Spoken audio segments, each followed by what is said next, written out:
So it sounds like 2020 was a very big year for Europa Universalis, correct? Well, that's one way to describe it. Yeah, it was a pretty awesome year. It was absolutely great for EU. I mean, first of all, we released Emperor, which was a huge success.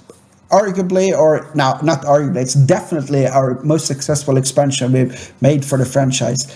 And we celebrated the 20th anniversary of EU. I mean, when we started making EU, I was still a kid, and now I'm like gray-haired. I'm still working with this franchise, and it's 20 years it's been out. And what's cool, really cool, and probably a little bit cooler for me personally, is that we've started a new studio here in Spain called Paradox Tinto, which is just awesome to work with because I'm coding and designing and have a kick-ass team, and I just love working with them. It's just super fun. Well, I'm very thrilled to see what Paradox Tinto is going to bring us in the years to come, and I know our community is as well. And a little bit over a month ago, we announced the newest expansion for the EU4 universe, and that was Leviathan. Would you mind walking us through a little bit about what that is? Well, one of the things we want to do in Leviathan was to strengthen the concept of playing tall. There was one thing that we have not been entirely happy with in EU4 so far. With playing tall, I mean that you're playing a country that's small up to mid-sized, and you want to stay that way and not just necessarily conquering everything you see just because you can. But it's a legit strategy to create a powerful country that is not just huge on a map, but huge internally. So we're adding 3 new features. First of all, we have concentrate development, which allows you to move development from your territories or from your subjects into your capital, creating one of these huge cities like Paris or London or Constantinople or whatever huge city you want to create.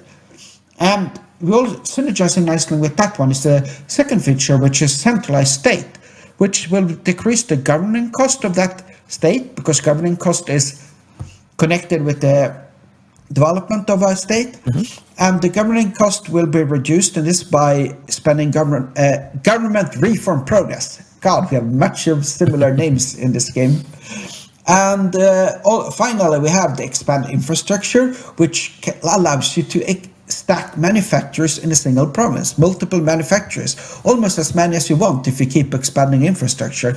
Well, but while all of this is super cool and makes playing tall very good, that's not really why we're here today. We were here to talk about another big thing, right, for Leviathan? Yeah, isn't that the diplomatic options that the community are looking forward to so much?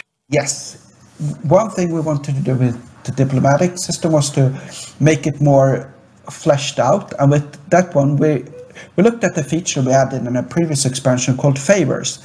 Favors were something you gained from allies over time, so that when you had been allied with someone for a few years or a few decades, you could call in the favors to have them join in offensive wars that you were not necessarily interested in joining in the first place, to help you out.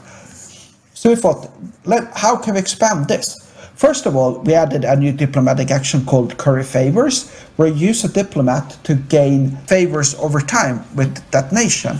And then we could use all of these favors to stir the pot, so to say, without necessarily declaring war.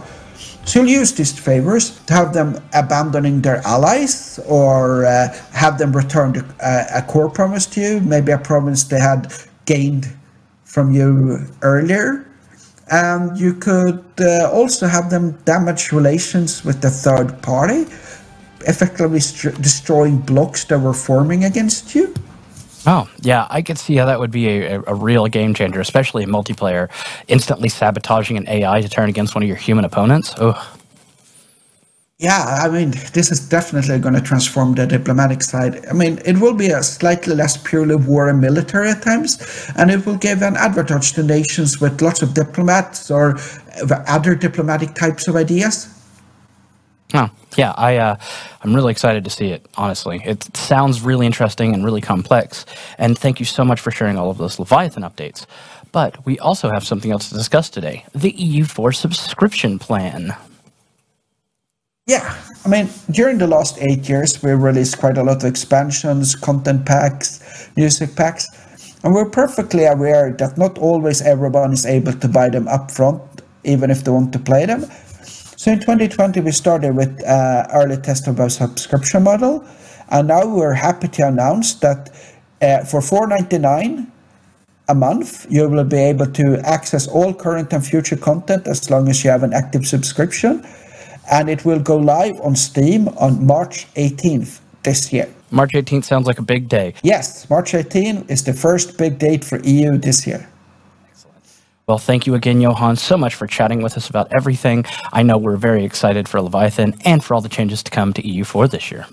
Can I add something? Oh, yeah, sure. Please go ahead.